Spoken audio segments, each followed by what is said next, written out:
Hello everyone, welcome to my channel Crack Cat with Aparna Rastogi, and this is in continuation with the games and tournament series which I had started. So we are going to start with knockout tournament today. I have already covered coin games in this series. Please refer to my videos on the concepts of coin games and variety of questions on coin games. So let's start with knockout tournaments today. What is a knockout tournament? It basically, you can take an example of badminton and tennis tournament, which I feel is the best example for knockout tournament. So the player who loses is immediately out of the tournament.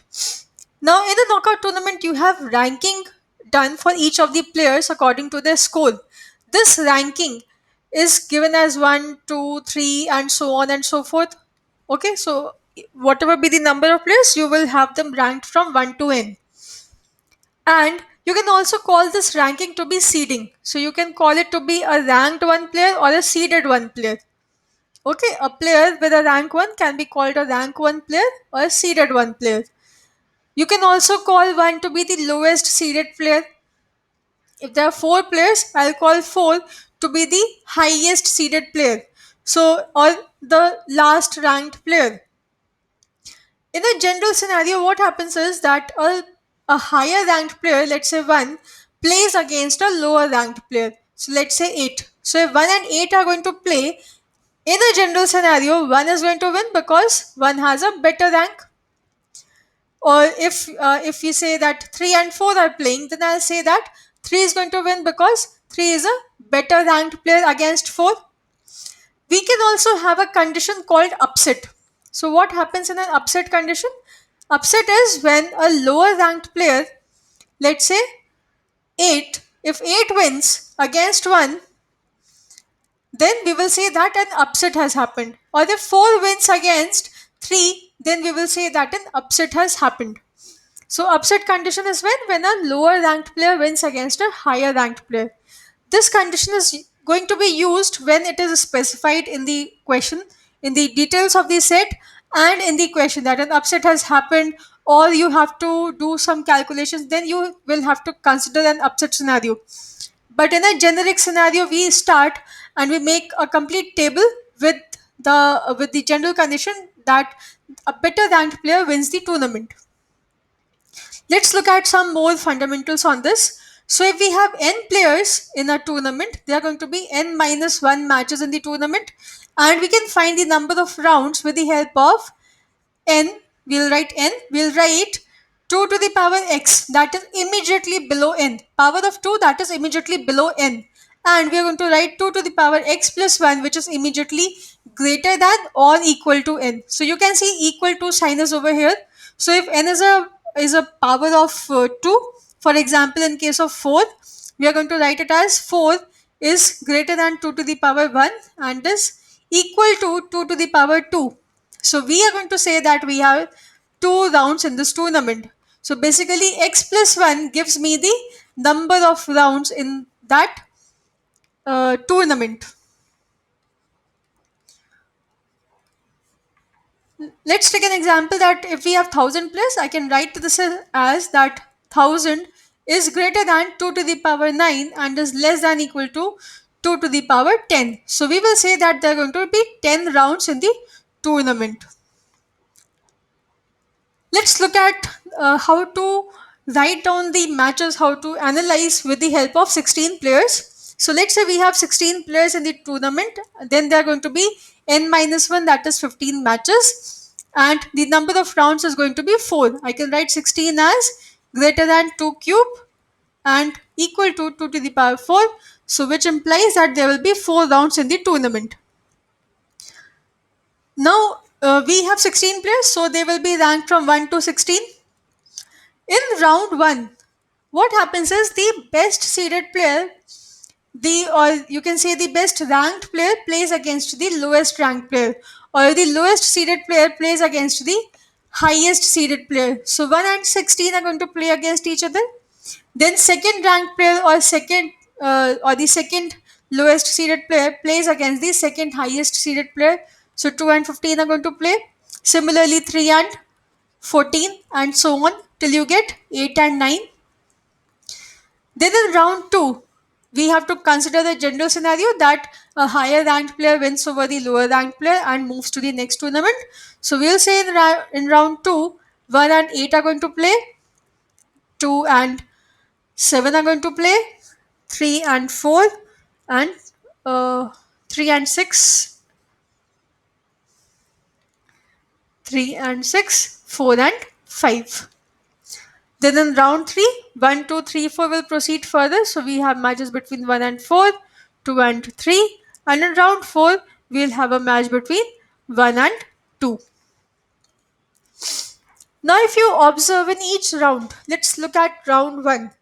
If we just sum up the seating of the players for each of the matches, so 1 plus 16 is 17, 2 plus 15 is 17, 3 plus 14 is 17, 8 plus 9 is 17. So I can say that the sum of the seeding of the players in each of the rounds is going to be constant. So in round 1, every sum is equal to 17. In round 2, you can see every sum is equal to 9. In round 3, every sum is equal to 5. Or I can say that the sum in each round is equal to number of players in that round plus 1. So we had 16 players over here, the sum comes out to be 17. We had 8 players here, the sum comes out to be 19. Now we'll see what is the usage of this. We'll take help of a question to understand this better. So the question is, with whom can players seeded 10 play in round 2? If I look at round 2, I do not see player seeded 10 at all. That means there should have been an upset in round 1 so that player seeded 10 comes over here. With whom should 10 have an upset so that it comes in round 2? I look over here, I see 10 over here. I see 10 is playing against 7. So that means 10 is going to replace 7 in round 2. So instead of 7, I can write 10. I can say that 10 is going to play against player seeded 2 in round 2. But is this my complete answer? Can I have any other answer as well? I can also have a condition in which there is an upset with 2. So instead of 2, I have 15 who moves to the round 2. So it could be possible that if this match was an upset, 15 could be facing 10 in round 2. So the answer becomes 2 or 15. Now what is the benefit of this? Over here, I had already written all these values. For 16 players, it was manageable for me to write all these values. But what if we had like 128 players or I had 256 players? It would be completely impossible for me, or rather impractical for me, to write down all the matches and the rounds for each of these players. So in that scenario, some of each round helps me in identifying which player is going to face which player in a certain round. So for example, in case of 128 players, if I have to ask you which player faces player number 110 in round 1 for 128 players. Now if there are 128 players, I'll say that my sum is equal to 128 plus 1, that is 129, and 110, and this person should sum up to 129. So I can say that x is going to be 19. I can say that 110th player is going to face 19th player in round 1 for 128 players. This is how it helps me in all the questions. Let's move on to the next question. If 3 has to win the tournament, minimum how many upsets can be there in the tournament? So if 3 has to win, I have to have minimum upsets. I don't want any upset to happen. Minimum can be 0, right? I do not want any upset to happen. So I do not want any upset to happen over here. And now no upset is required as well. Similarly, I do not want any upset to happen over here as well. But this match, when I come to this match, I can say that this has to be an upset. This match has to be an upset, right? So that 3 moves to the next round. Now you may also have a question that what if this also happens to be an upset?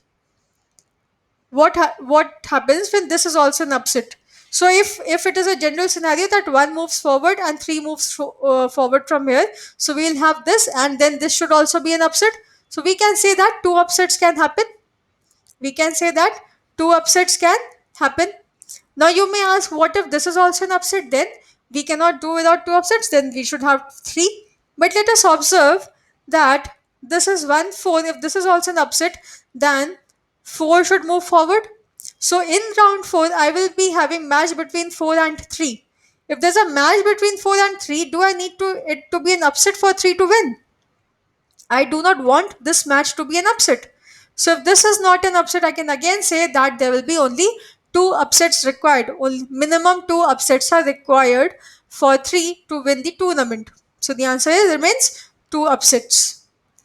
Let's take a look at the last question for today. So now the question is, if 3 has to win the tournament, maximum how many upsets can be there in the tournament? Now if I want to maximize the upsets, I would want all of them to be an upset, right? So in if I look at round 1, other than this match, other than the match between 3 and 14, other than this match, I can have all the matches to be an upset, right? So I can say that I can have 7 upsets from here. If I look at round 2, then I can say that other than this match, all of them can be an upset. So I'll have again 3 upsets from here. Then over here, this of course has to be an upset. So 2 and 1. So can I say that other than these two matches, all of them can be an upset? I had total of 15 matches, out of which I don't want these two matches to be an upset. So maximum upsets possible is going to be 13. Now the question comes that you might also be getting an answer 11, but that is not the correct answer. Reason being that when we are taking all of them to be an upset, so we will have 16 over here, 15 moving to the next round, 13, 12, 11, 10, and 9, and so on. Then in the round 2, you would be expecting 3 to have a match against 16, right? Because 3 is the lowest seeded player and 16 is the highest seeded player. But that approach is going to be wrong. We are going to simply replace the 16 in place of 1. So in place of 1, I'll write 16. In place of 8, I'm going to write 9. I'm going to simply replace these upsets at the position of the original numbers. I'll not interchange the value, I'll not rearrange all these numbers, I'll simply replace it with the number that they have had an upset with. Reason being that when we have a very uh, large tournament, it won't be possible for us to keep on doing this activity again and again, writing all these matches again and again. It won't be possible for us, and it simply replaces the one in place of whom it has come after an upset. So that is how you have to proceed in this kind of question. So the answer remains to be 13. So these are the concepts, basic concepts of knockout tournament. In the next video, I should also be discussing the concept of bye with the help of a question. And you can share your suggestions in the comment section on the kind of topics or the questions which you would like me to take up in more videos. Do like and share the video with your friends, and do subscribe to the channel and ask your friends to do the same. Thank you all. See you again soon.